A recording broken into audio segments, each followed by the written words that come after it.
போற வழியில ஆட்டோக்காரர் சண்டை போட்டு நின்னுட்டாரு. அவரு சண்டை போடுறத நிறுத்துற மாதிரியே தெரியல.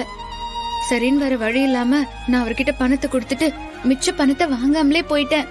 அதுக்காக அவ்வளவு தூரம் நடந்தே வருவியா? ஆட்டோல ஏறி அட்ரஸ் சொன்னா வீட்டு வாசலே கொண்டு வந்து விட்டுருப்பாங்க.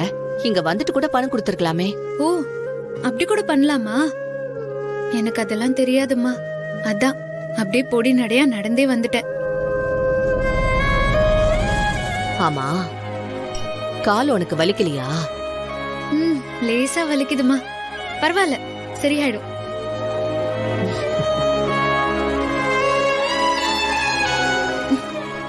ஏமா சிரிக்கிறீங்க?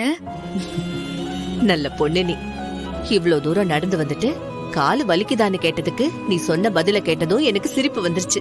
அவ்வளவுதான். சரி குடி.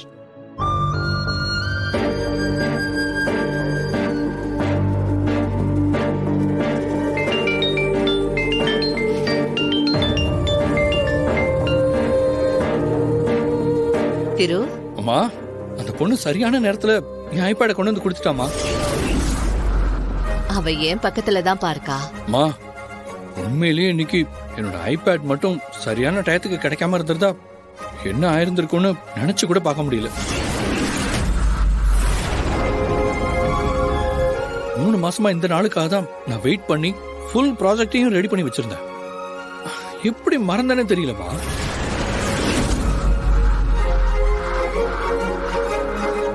வேலைக்கு வந்த முதல் நாளே அந்த பொண்ணு பெரிய ஹெல்ப் பண்ணிருக்கா. நான் அவளுக்கு தேங்க்ஸ் சொன்னேன்னு சொல்லுங்கம்மா. நீ சொல்ல வேண்டிய தேங்க்ஸ் எல்லாம் இப்பவே நீயே சொல்லிடு. இரு, நான் அவகிட்ட போனை கொடுக்கறேன். சரிம்மா, கொடுங்க. இந்தா பேசு. ஐயோ, வேண்டாம் வேண்டாம் வேண்டாம்மா. பரவாயில்ல, பேசு. வேண்டாம் வேண்டாம் வேண்டாம்மா. அவ பேசுறதுக்கு ரொம்ப வெக்கப்படுறா. சரிம்மா, நான் நேர்லயே வந்து பேசுறேன். நான் அவகிட்ட தேங்க்ஸ் சொன்னேன்னு சொல்லுங்க.